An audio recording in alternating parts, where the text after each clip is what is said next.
Hello and welcome to Just Hoops.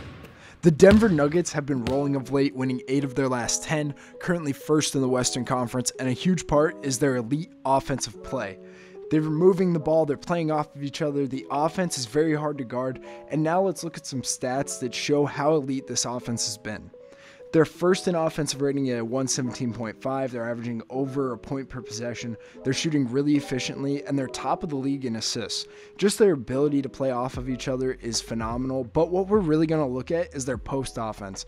They're the highest usage and efficient post offense in the league, and it's seen throughout these numbers, and they score over half the time on these post touches. So now let's dive into their post offense and see what they do that allows them to be so successful when the ball touches the block. These first few clips, I want to look at their post spacing. So when the ball does get to the block, whether it's by dribble or pass, this is their spacing. You got 3 wide on the perimeter, and the weak side porch is loaded.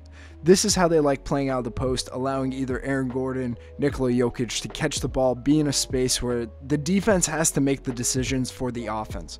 Here's another example. You get 3 wide on the perimeter, and then Aaron Gordon working the porch. This is just basic post spacing, but it allows their shooters and perimeter playmakers to have space to move around, cut, and space.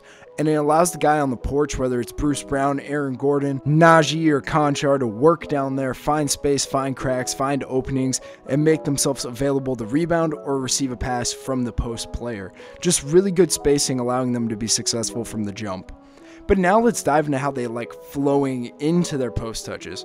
There's a lot of sets that they also use, but I think that the nuance within their flow in the half court is what allows their post touches to be so successful and efficient, because they get there so quickly and just naturally. Here, the first thing I want to dive into is their early post touches. They really like that early seal, the rim runner getting ahead, whether it's Nikola Jokic or Aaron Gordon, getting ahead, getting a good seal, making themselves available for a quick finish. Secondly, when the offense is flowing, they really like that late roll seal deep in the paint. Here against Phoenix, you saw that they hit the shake up and it turns into a deep seal for the roll man Jokic on that ball screen. Here against Minnesota, you'll see it on a pin down action. There's a pin down into a ball screen on the weak side of the floor, and then Jokic just seals on the roll. Just that ability to play that seal after the pick and roll initially happens is very hard to guard, because there's just so many different defensive rotations happening at once that it's just an easy thing to pick on. And then secondly, they just flow into it. Regardless of how the ball gets there or the initial action, they really like allowing the post to be the center of their offense. Whether it's an elbow touch initially or that ball screen flow, or just playing on the break, the post touch is a huge part of Denver's offensive game. Now, to go away from the nuance, Coach Mike Malone has a lot of good sets and actions that allow efficient and effective post touches for the post player to have space to create for themselves and them teammates. So let's dive into these real quick. Here we're going to get a 5-out look where the middle gets a touch into a handoff, and then there's going to be a slice off of the handoff from the block/elbow area coming up to the nail, allowing the post player to run off that screen, get themselves in space, catch, turn, and then everybody else on the floor flows into that spacing that we talked about earlier in the video. 3 on the perimeter, porch load it. This clip is another example of that. It's the ball gets to the middle, the slice comes from the weak side of the floor, get the post touch, everybody gets to their spacing, allowing Jokic to play. Just a simple, effective action to get a good post touch, and then it also allows everybody else on the floor to get in their spacing efficiently. Now we have another action for you. The ball comes down the floor, we get a wing touch into a zip entry in the middle of the floor, and then the 2 guys from the weak side come into the paint and set a double cross screen for Jokic or the big man to come across the lane and get a post touch on the new strong side of the floor. Watch on the catch too, as there's movement and just patterns within this offense that the post touch automatically flows into getting 3 guys on the perimeter and the porch loaded. Here's another example of that same action against the Suns, the wing hit into a zip, into the double cross screen.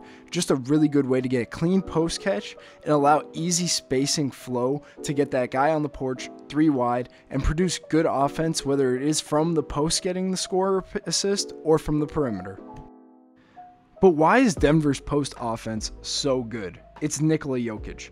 In post-ups plus passes, he's averaging nearly 1.2 points per possession, an effective field goal percentage of 63.4, and his impact is seen beyond those numbers. He is able to identify openings on the floor, identify advantages at all times. His ability to just have that feel for the game is like not many people we have seen before in the game of basketball. He's able to identify spaces, just put himself in the right position for himself or his teammates to capitalize on. He catches it, he's incredibly patient, he understands when and where to attack, his passing ability is one of the best in basketball, and he's a really efficient scorer when he does go to score. There are nights that he genuinely looks for his teammates and nights where he is aggressive, and let's see how efficiently he can do it. He's one of the best players the game has ever seen, and on a nightly basis, we are blessed to watch this man go to work. His ability to just catch, look, and make smart and honestly incredible decisions with the ball in his hands is one of the most fun watches in the league, and it's why Denver's post offense is so good.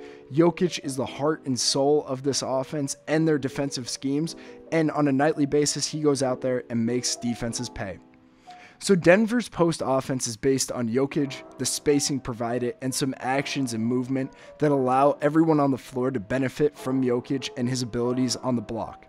So I hope you guys enjoyed this video, learned something about Denver's offense and their post offense. For more content like this, please like, subscribe, and share, and we'll catch you in the next one.